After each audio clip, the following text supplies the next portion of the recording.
ایک کلیسیا کے طور پر ہم مسیح کے مشن کو پھیلانے پر غور کرتے ہیں۔ ایشیا میں اس مشن کا اثر federation of Asian bishops conference پر پڑا ہے۔ FABC ایشیا میں اوسکفی کانفرنسوں کی ایک رضاکارانہ تنظیم ہے جو ویٹیکن کی منظوری سے قائم کی گئی ہے۔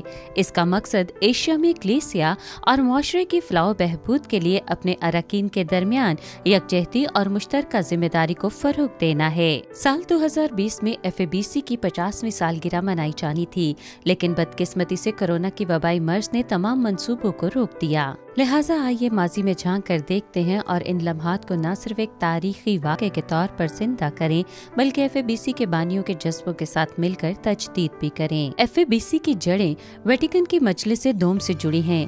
ویٹیکن میں مجلس کے اجلاس کے دوران جب بہت سے ایشیائی بشپس پہلی بار ملے، ان میں سے اکثر نے محسوس کیا کہ ان کے تعلقات ایشیائی ساتھی بشپ صاحبان کی بنسبت یورپ کے بشپ صاحبان کے ساتھ زیادہ بہتر ہیں۔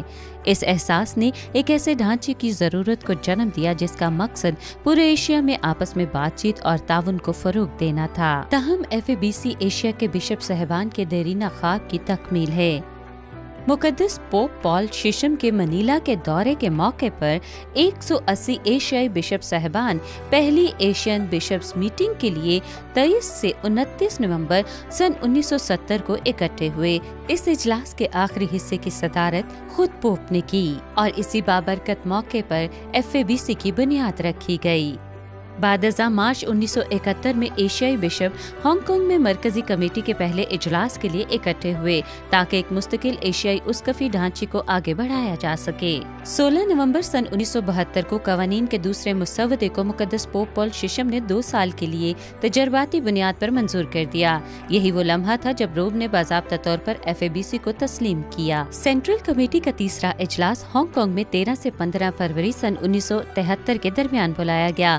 یہ عارضی طور پر منظور شدہ قوانین کے تحت FABC کا پہلا اجلاس تھا۔